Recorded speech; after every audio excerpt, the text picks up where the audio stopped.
Welcome to டக்குனு சமையல். இன்றைக்கி நாம் இந்த வீடியோவில் என்ன பார்க்க போகிறோம் அப்படின்னா, கோலி இட்லி தான் பார்க்க போகிறோம்.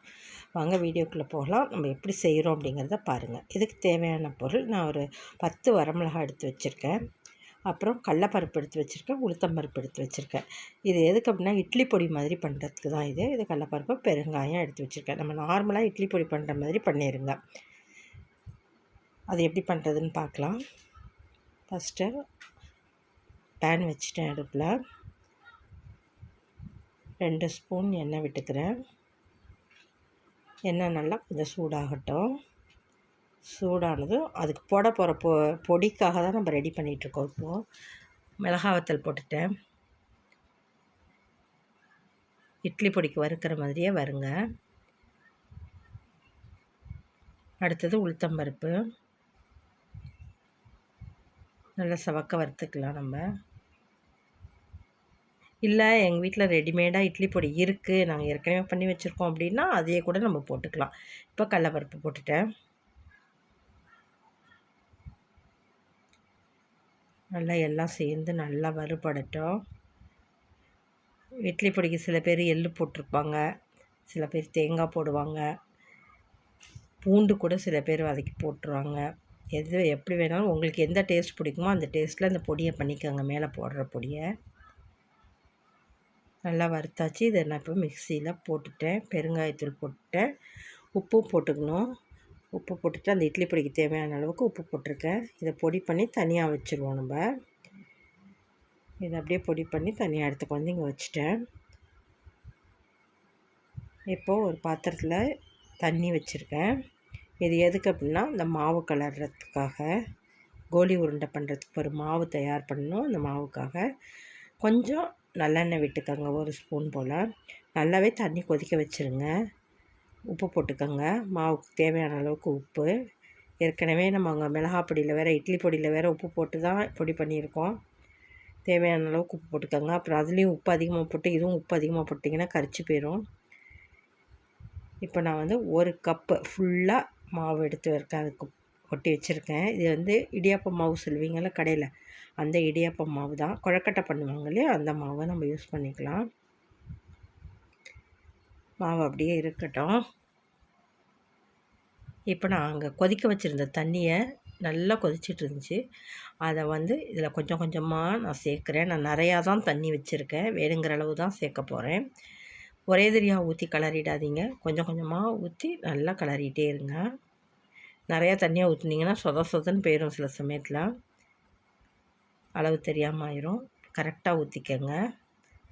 சேம் ஆஸ் கொழுக்கட்டை தான். கொழுக்கட்டை எப்படி பண்ணுவீங்களோ அதே மாதிரி தான் மாவு பிசைய போகிறோம். இப்போ சுடுது, அதை தான் நான் இழுத்து விட்டு நல்லா பிசைஞ்சிட்றேன். தண்ணியை தெளிச்சுக்கோங்க. வேணும்னாக்கா சுடு தண்ணியை தான் தெளிச்சுக்கிறோம், பச்சை தண்ணியெல்லாம் விட்டுறாதீங்க. சுடு தண்ணியை தான் தெளிக்கிறோம். தெளித்து நல்லா பிசைஞ்சு விடுங்க. பிசைஞ்சு நான் சப்பாத்தி மாவு மாதிரி உருட்டி வச்சுட்டேன். இப்போ சின்ன சின்ன ரவுண்ட்ஸாக பால்ஸாக பண்ணிடுங்க. உங்களால் எந்த அளவுக்கு சின்னதாக பண்ணணுமோ அந்த அளவுக்கு பண்ணிக்கோங்க. பால் கொழுக்கட்டைக்கெல்லாம் பண்ணுவீங்கள்ல, அந்த மாதிரி கூட பண்ணலாம். அது உங்கள் இஷ்டம்தான். சின்ன சின்னதாக உருட்டி உள்ளே போடுங்க.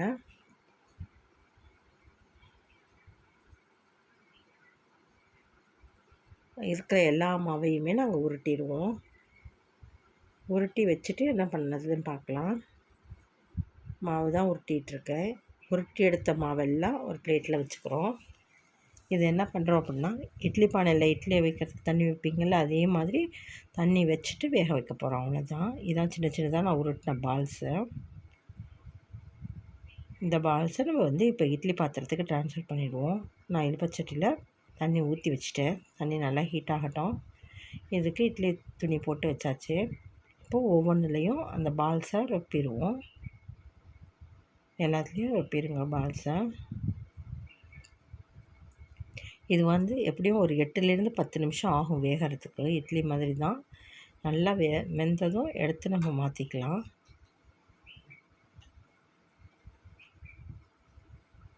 எல்லாத்தையும் நல்லா பரப்பி விட்ருங்க.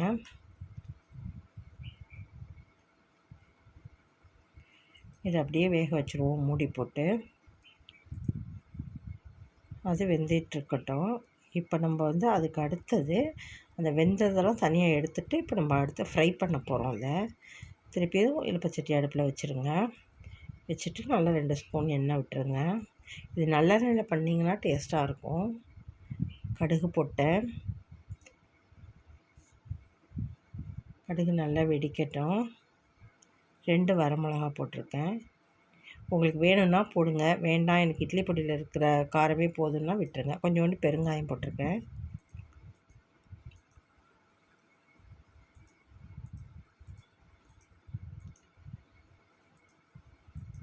கருவேப்பிலை கொஞ்சம் பிச்சு போட்டுருங்க. போட்டு நல்லா வறுத்து விட்ருங்க. கருவேப்பிலையை நல்லா கருவேப்பிலை வறுத்ததுக்கு அப்புறமா அதை வச்சுருக்கிற இட்லி எல்லாத்தையும் அதில் போட்டுருங்க. போட்டு குத்தி கித்தி பண்ணிடாதீங்க, மெதுவாக பெரட்டி பெரட்டி விடுங்க. ஒன்றோட ஒன்று ஒட்டாமல் வரும். நல்லா பெரட்டி விட்ருங்க.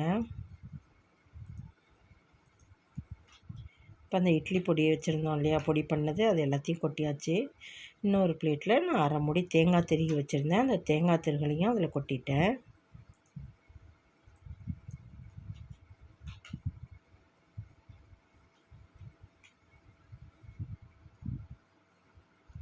நல்லா கலரி விடுங்க. எல்லாம் ஒன்றோட ஒன்று சேர்கிற மாதிரி நல்லா கலருங்க.